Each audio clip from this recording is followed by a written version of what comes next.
Assalamualaikum warahmatullahi wabarakatuh. Selamat pagi, siang, sore, atau malam. Jumpa lagi bersama Bapak di sini, Pak Surur, untuk menjelaskan materi studi kelayakan bisnis. Ini ada di mata pelajaran perencanaan bisnis, kelas 10, bisnis daring dan pemasaran. Oke, kita lanjut ya.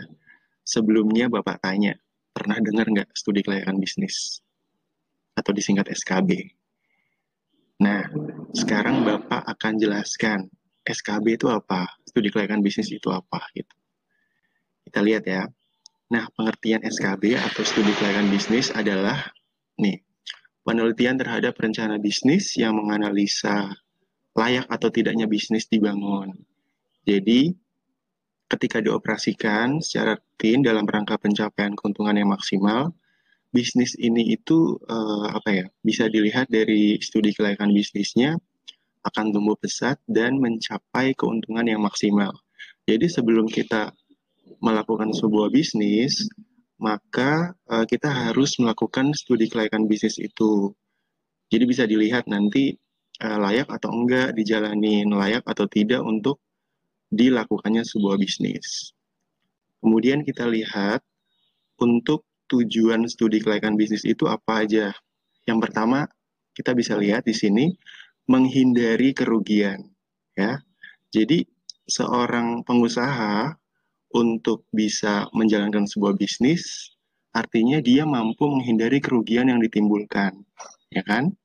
Harus mampu bagaimana caranya untung gitu, maksimal gitu keuntungannya. Karena kan mau bikin bisnis, masa kita mau rugi gitu. Jadi SKB ini bertujuan untuk kita sebagai pengusaha untuk menghindari kerugian. Terus yang kedua, memudahkan perencanaan. Jadi ketika kita membuat studi kelayakan bisnis dengan terkait dengan bisnis kita misalnya. Jadi di situ kita bisa lihat gitu.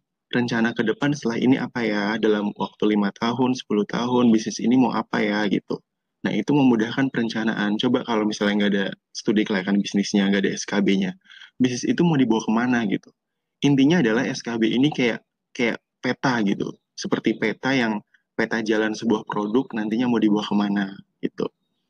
Terus yang ketiga, memudahkan pelaksanaan pekerjaan. Artinya adalah ketika kita menjalankan sebuah bisnis, maka SKB ini tadi seperti peta harus harus kemana nih, harus bagaimana untuk bisa menyelesaikan ini, bagaimana untuk mengembangkan produk gitu-gitu.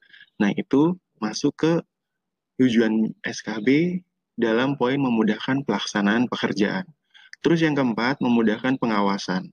Artinya controlling di sini adalah gini, ketika perusahaan membawa sebuah bisnis dan agak melenceng gitu mungkin di pertengahan jalan, nah kita bisa mengawasi itu dari SKB-nya. SKB-nya di tujuan awalnya itu sebenarnya apa untuk membangun bisnis tersebut gitu. Jadi memudahkan pengawasan kita sebagai pebisnis untuk mengawasi jalannya sebuah bisnis. Terus yang kelima, memudahkan pengendalian.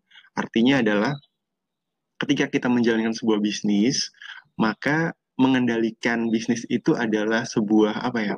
Sebuah keahlian yang dibutuhkan oleh pembisnis. Nah, pengendalian itu dilihat dari SKB-nya. Misal sebuah produk sudah sudah berjalan, kemudian mau dikendalikan kemana, mau jadi apa gitu, ataukah mungkin ada inovasi-inovasi gitu. Itu masuk ke pengendalian tujuannya. Jadi buat mengendalikan produk itu supaya tetap pada jalurnya gitu.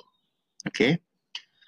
Selanjutnya Bapak akan sampaikan manfaat dari studi kelayakan bisnis. Nah ini manfaatnya banyak banget.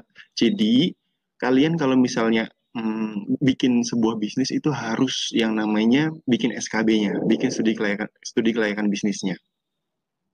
Buat apa sih Pak gitu? Yang pertama buat investor.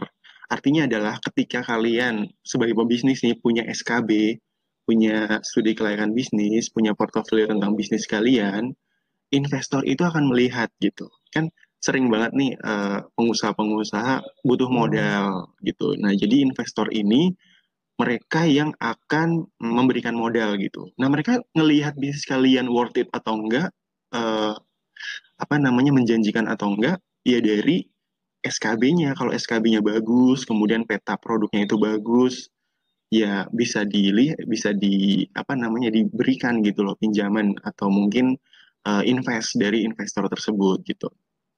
Terus yang kedua, ada pihak kreditor itu biasanya dari pihak bank gitu. Kalau misalnya kita nggak investor udah nggak ada, berarti kita ke bank atau mungkin ke bank dulu dari baru ke investor gitu. Itu nggak apa-apa.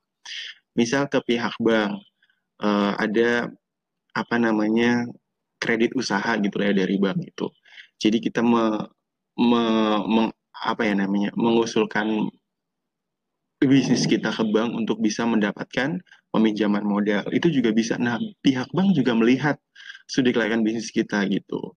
Jadi sebenarnya bisnisnya apa, kemudian ini menjanjikan atau enggak, kemudian bisa berjangka lama atau enggak, kemudian pertumbuhannya seperti apa gitu. Itu juga akan dilihat oleh pihak bank, pihak kreditor yang akan meminjamkan uang kepada kita sebagai modal gitu. Terus yang ketiga, pihak manajemen perusahaan.